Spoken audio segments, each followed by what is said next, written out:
Ramayan.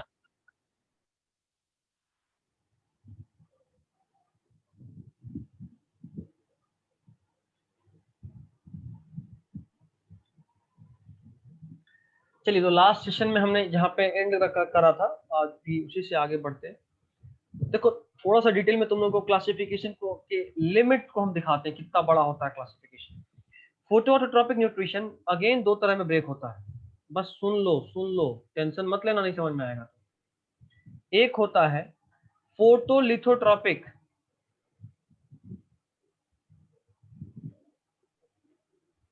फोटोलिथोट्रॉपिक organisms क्या होता है कि ये इनऑर्गेनिक सल्फर कंपाउंड को यूज करता है। किसको यूज करता है? ये याद नहीं करना, बार बार इनऑर्गेनिक। Inorganic sulphur compound. ये नहीं लिख दिए तो तुम भी जान दिए वो रट ही लेंगे, और रटाएगा नहीं, बैठ कर रोएंगे। तो इतना इंपॉर्टेंट होता ना तो हम मार मार कर रटते, ये रटना ही नहीं है। एंड दूसरा is photoorganotrophic. Photoorganotrophic ये क्या यूज करते हैं? Uses non sulphur compound, non sulphur compound को यूज करता है। अच्छा, बात यहीं खत्म नहीं हुआ। अब फोटोलिथोट्रॉपिक अगेन दो टाइप में। एक type is purple sulphur bacteria, जिसका पिगमेंट अलग होता है। सिर्फ पिगमेंट का डिफरेंस है। जिस पिगमेंट से, जैसे फोटोसिंथेसिस के लिए कौन सा पिगमेंट चाहिए प्लांट? क्लोरोप्लास्ट। उसी तरह इन सब जगह पे, मतलब फोटोलिथोट्रॉपिक में दो टाइप हुआ। एक हुआ purple sulphur bacteria, purple sulphur bacteria. Bacteria.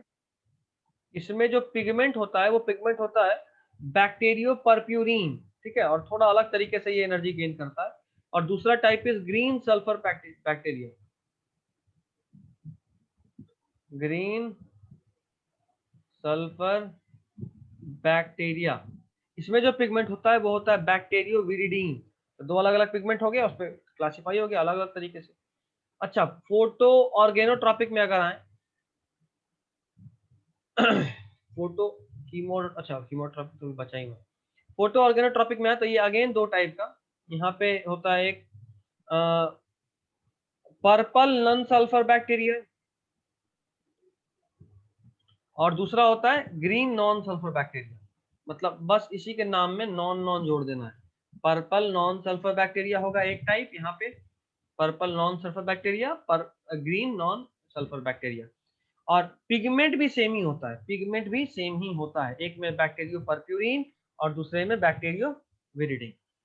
तो ये रहा फोटो ऑटोट्रॉपिक न्यूट्रिशन का थोड़ा सा डिटेल, वो भी 10%।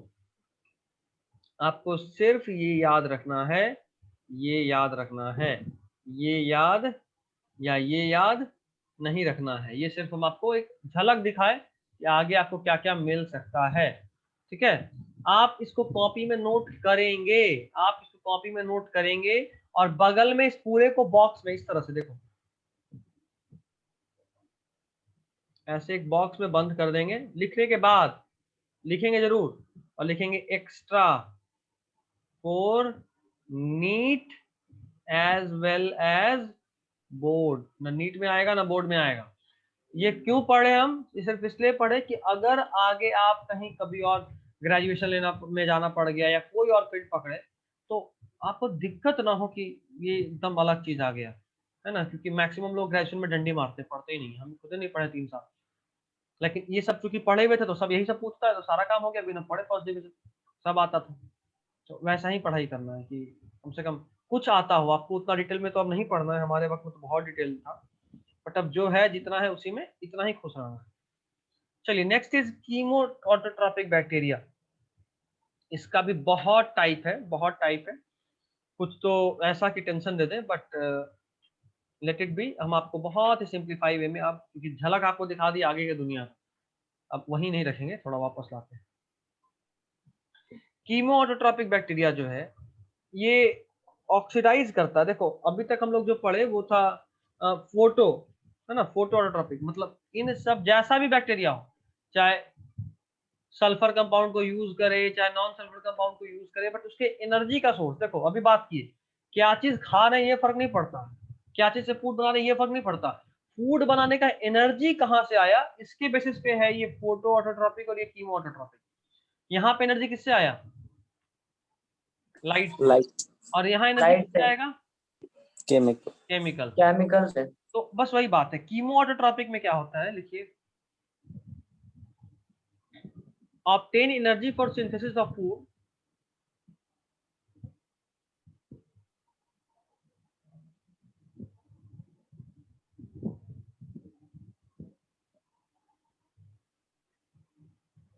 obtain energy for synthesis of food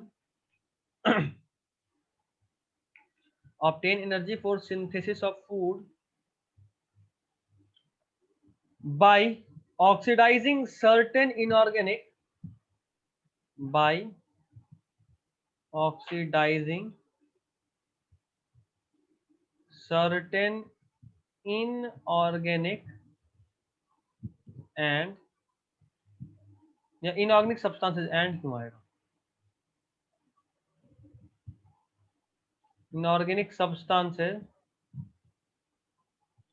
inorganic substances like ammonia, nitrate, nitrite, ammonia लिख लो, लाइक अमोनिया, नाइट्रेट कर दो बस, like ammonia and iron etc, इस तरह का कोई कोई सब्सटेंस को वो ऑक्सीडाइज करेगा और उससे एनर्जी लेगा। दूसरा बात, यहाँ पे light as energy source use नहीं होता है हियर, जैसा कि अभी हम लोग जाने हैं लाइट किसमें होता है, इसमें होता है, जाने हैं ना। Here light is not used as an energy source,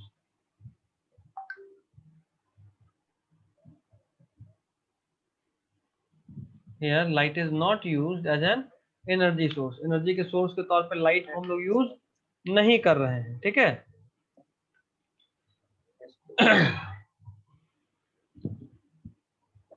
next point, the chemical energy here obtained by oxidizing,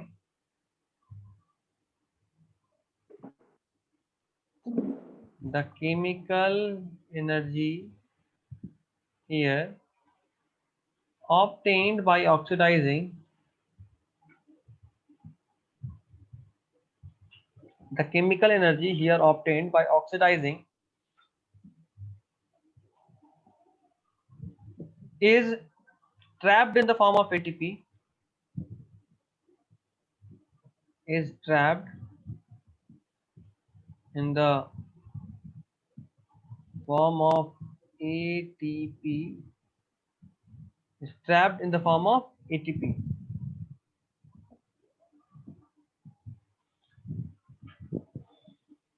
ठीक है, ये जो कीमोऑटोट्रॉपिक बैक्टीरिया है उनके बारे में दो तीन चीज बड़ा इंपॉर्टेंट है। पहला चीज जो नीट में सबसे फेवरेट क्वेश्चंस में से एक है, अब देखो जाहिर सा बात है, मान लो मेरे पास अमोनिया है, अब इस अमोनिया में एक नाइट्रोजन और 3 हाइड्रोजन तो फंसा हुआ है ना। तो जब तक कोई ऑर्गेनिज्म इस अमोनिया को, जब तक कोई ऑर्गेनिज्म इस अमोनिया को डिकम्पोज नहीं कर दे, क्या उससे नाइट्रोजन और हाइड्रोजन अलग होगा, बताओ। जब अगर कोई अमोनिया बन गया, जैसे मान लो मेरा बॉडी बन गया, तो अभी मेरे बॉडी के अंदर मान लो हड्डी में, मांस में, इन सब चीजों में कुछ मिनरल न्यूट्रिएंट तो जाके फंसा होगा ना, लगा होगा ना। तो ये मिनरल तो मेरे बॉडी में लॉक हो गया, अभी समय के साथ मेरा बॉडी और बड़ा होगा, फैलेगा और मोटे होंगे, तो और न्यूट्रिएंट्स लॉक होगा।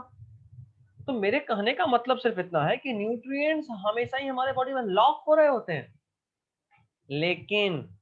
लेकिन अगर इसी तरह से अभी तक जितने ऑर्गेनिजम्स भी रहे थे इस अर्थ पे, सबके बॉडी में न्यूट्रिएंट्स लॉक होते रहते, तो क्या इस अर्थ पे नए लाइफ के लिए न्यूट्रिएंट बचता, नहीं बचता। इतने सारे पेड़ पौधा थे, उन सब में न्यूट्रिएंट्स लॉक है, बचता ही नहीं लाइफ के लिए। तो उनके मरने के बाद, या देखो कोई जिंदा चीज है तो मरने के बाद सड़ा न्यूट्रिएंट्स रिलीज हो गया, समझ में आता है, ठीक है। तो वो तो एक तरीका हुआ कि न्यूट्रिएंट रिलीज हो गया, बट अगर अगर मान लो इनऑर्गेनिक चीज है, जैसे ये अमोनिया या इस तरह का कोई केमिकल, इतना बड़ा सा केमिकल है, इसमें 2 कार्बन 4 हाइड्रोजन और 2 ऑक्सीजन फंसा हुआ है।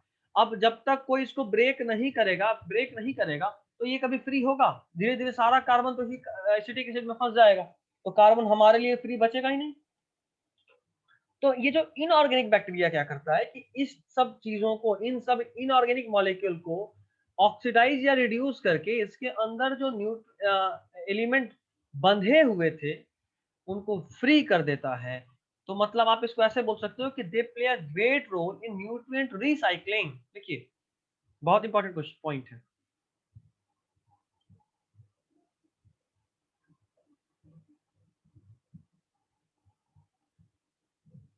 They play a very important role in nutrient recycling. Nutrient recycling में इनका बहुत बहुत इंपॉर्टेंट रोल होता है, ठीक है। एग्जाम्पल लिखना है तो आप लिख सकते हैं नाइट्रोजन, फास्फोरस, आयरन, सल्फर, इन सभी में ऐसा होता है। नाइट्रोजन में, फास्फोरस में, आयरन में, सल्फर में, इन सभी में ये सब बहुत होता है, ठीक है। इनके ही एक क्लास का नाम हम आपको कुछ बताना चाहते हैं, वो है नाइट्रीफाइंग बैक्टीरिया। एक क्लास का नाम नाइट्रीफाइंग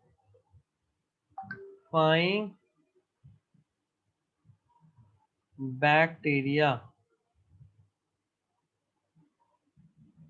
नाइट्रीफाइंग बैक्टीरिया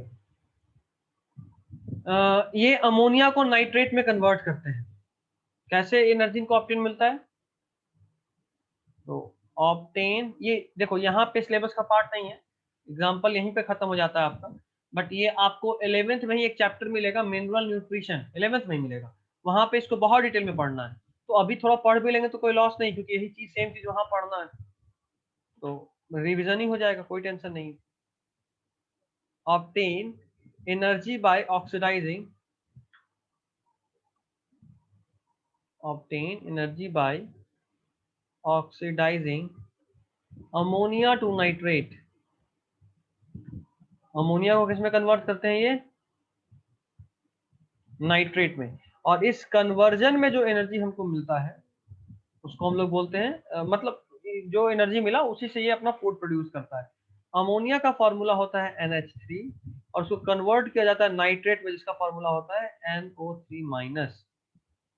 ठीक है, तो कैसे करता है, कौन करता है, ये याद रखना। नाइट्रोजन फिक्सेशन तुम लोग पढ़े होगे 10th में, 8th में भी पढ़े होगे, याद है? यस सर, पढ़े थे सर कुछ। हाँ, क्या था नाइट्रोजन फिक्सेशन? बैक्टीरिया क्या कर रहा था, राइजोबियम लाइक बैक्टीरिया, अमोनिया को पहले नाइट्रेट में कन्वर्ट कर रहा था और नाइट्रेट को फिर नाइट्राइट में।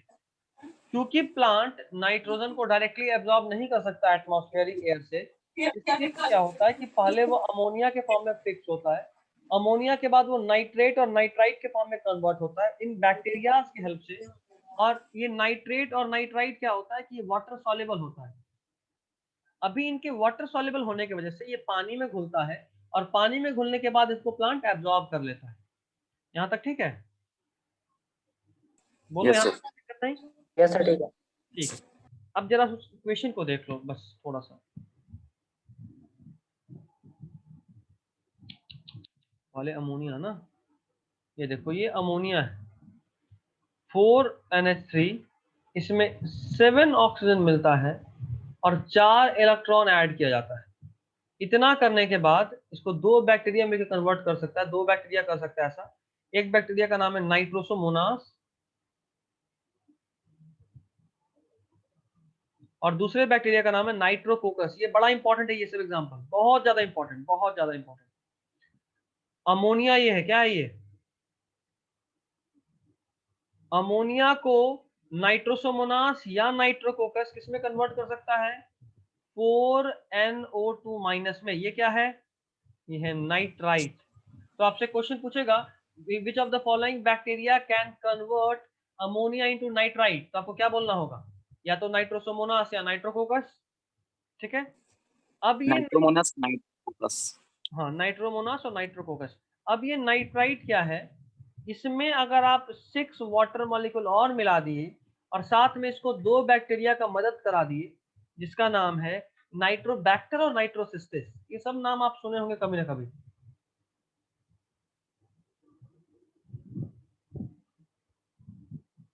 नाइट्रोबैक्टर और नाइट्रोसिस्टिस, जो कि 2 ऑक्सीजन मॉलिक्यूल के प्रेजेंस में इसको कन्वर्ट कर देता है NO3 minus, 4 molecules of NO3 minus, जो कि क्या है, बताओ, नाइट्रेट। नाइट तो आपसे क्वेश्चन पूछेगा अमोनिया को नाइट्राइट में कन्वर्ट करने वाले बैक्टीरिया का एग्जांपल बताइए, आप बोलेंगे नाइट्रोसोमोनास, नाइट्रोकोकस। अगर आपसे पूछे नाइट्राइट को नाइट्रेट में कन्वर्ट करने वाले बैक्टीरिया का नाम बताइए, आप बोलेंगे नाइट्रोबैक्टर और नाइट्रोसिस्टिस। आई गेस कोई दिक्कत नहीं है, कोई दिक्कत नहीं है, सब ठीक है। Yes sir. Good good good good good. अब आएंगे हम लोग हेटेरोट्रॉपिक बैक्टीरिया पे, बट आई गेस कि आज के लिए बहुत हो गया। चले ले खींच दे, बोलो, रो देगा लेकिन बाकी सब। आज पढ़ यस के भी मजा आ रहा है, नहीं यस। बहुत अच्छा डिटेल एकदम चल रहा है, बाकी सब रो जरूर देगा। चलिए, तो अभी ये हो गया आपके ऑटोट्रॉपिक बैक्टीरिया का बात।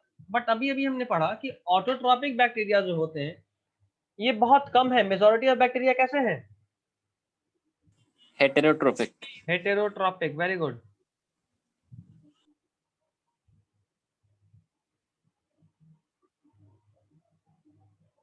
Majority of them are heterotrophic. चलिए एक बात दोबारा से लिख देते हैं,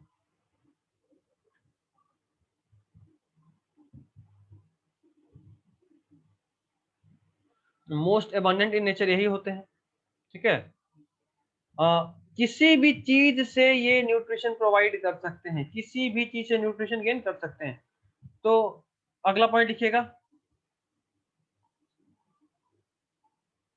क्लास में सीधा डिवाइड कर रहे हैं, सैप्रोफाइटिक बैक्टीरिया। अभी खुद ही आपको समझ में आना चाहिए सैप्रोफाइटिक बैक्टीरिया कैसे होना चाहिए। देखिए, they are free living bacteria. Free living का मतलब क्या होता है, देखो 2 तरह का होता है। एक होता है कि वो किसी के साथ सिम्बायोटिक रिलेशनशिप में रहे, एक होता है फ्री लिविंग। सिम्बायोटिक रिलेशनशिप में रहे का मतलब ये होता है, सिम्बायोटिक रिलेशनशिप में रहने का मतलब ये होता है किसी और ऑर्गेनिज्म के साथ मिलकर रहे, किसी और ऑर्गेनिज्म के साथ मिलकर रहे, इसको बोलते हैं सिम्बायोटिक। और अगर अकेले अपना पूरा जिंदगी जी ले तो उसको बोलते हैं फ्री लिविंग। फ्री लिविंग बोलते हैं, नहीं सैप्रोफाइटिक नहीं, फ्री लिविंग। तो लिखिए, they are free living bacteria, इसको अपना पूरा जीवन के लिए किसी और के हेल्प की जरूरत नहीं है।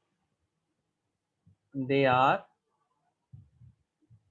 Free living bacteria. कैसे होते हैं ये, फ्री लिविंग होते हैं। दूसरा इंपॉर्टेंट पॉइंट भाई, कि ये जो होते हैं ना बहुत काम के भी होते हैं, ऐसा नहीं है कि हमेशा बेकार होते हैं। जैसे anaerobic breakdown of carbohydrate and protein, यही करते हैं। याद रखिएगा हमेशा कि ये सैप्रोफिटिक बैक्टीरिया जो भी होते हैं ये बहुत सारे डाइजेस्टिव एंजाइम्स रिलीज कर रहे होते हैं अपने फूड पे। उन कॉम्प्लेक्स इनसॉल्युबल सब्सटेंस को सॉल्युबल सब्सटेंस में कन्वर्ट करते हैं और फिर एब्जॉर्ब करते हैं। तो लिखिए next point, they secrete digestive enzymes, secrete digestive enzymes to convert complex insoluble food into simpler soluble form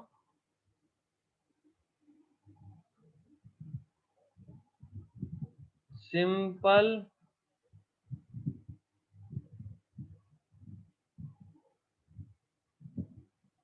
soluble form, ठीक है, they secrete digestive enzymes to convert complex insoluble food into simple soluble form. simple soluble form में convert करता है, जैसे water हो गया, hydrogen sulphide हो गया, अमोनिया हो गया, इन सब के फॉर्म में। और अगला point anaerobic breakdown. Anaerobic breakdown मतलब एयर के प्रेजेंस में या एब्सेंस में? ऑक्सीजन के एब्सेंस में सर। ऑक्सीजन के एब्सेंस में, वेरी गुड। हाँ लिखिए, anaerobic breakdown of carbohydrate, anaerobic breakdown of carbohydrates and proteins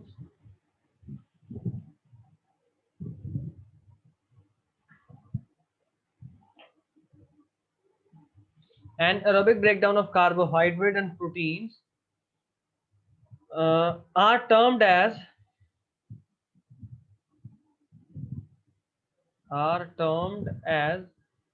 देखो, कार्बोहाइड्रेट के ब्रेकडाउन को बोलते हैं फर्मेंटेशन, सुने हो ना नाम, एंड प्रोटीन के ब्रेकडाउन को बोलते हैं प्यूट्रीफैक्शन। सुने होगे अल्कोहल फैक्ट्री भी, अगर कोई उधर रह रहा है तो नौबतपुर साइड में जानता होगा, उधर यूबी है, यूनाइटेड बेवरेजेस, सुने हो? ये जो यूबी है, वहां पे क्या हो रहा होता है कि जो कार्बोहाइड्रेट्स है इसको यूज करते हैं, जो कार्बोहाइड्रेट्स है उसको यूज करते हैं, और कार्बोहाइड्रेट यूज करके बनाते हैं क्या? अल्कोहल। कार्बोहाइड्रेट यूज करके क्या बनाते हैं? अल्कोहल। तो ये हम लोग ऐसे 10th में भी पढ़ेंगे, ग्लाइकोलाइसिस, याद है यासीन? Yes sir. वहां भी पढ़े थे। तो इनको कार्बोहाइड्रेट एनारोबिकली ब्रेक हो रहा तो क्या बोलेंगे? फर्मेंटेशन। एंड प्रोटीन अगर एनारोबिकली ब्रेक हो रहा तो क्या बोलेंगे? प्यूट्रीफैक्शन। हाँ, प्यूट्रीफैक्शन। अच्छा, अगला point, aerobic breakdown of organic compounds. Aerobic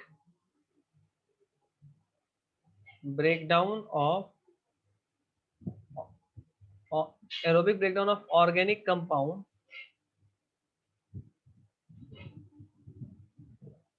is called decay, सड़न बोलते हैं उसको। अगर ब्रेकडाउन, अगर कोई भी ऑर्गेनिक कंपाउंड एरोबिकली ब्रेक हो रहा हो तो उसको क्या बोलते हैं? डीके। क्या बोलते हैं?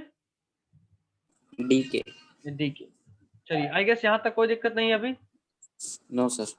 नहीं सर। चलो, अगला वाला फिर से बड़ा ही थोड़ा एग्जांपल वाला भरा हुआ है। यह है सिम्बायोटिक बैक्टीरिया, वैसा बैक्टीरिया जो किसी और ऑर्गेनिज्म के साथ ही अपना जीवन बिता सकता है, अकेले अकेले नहीं बिता सकता। ठीक है, चलो यार रहने देते, 25 मिनट का रिकॉर्डिंग हो गया, रहने ही देते।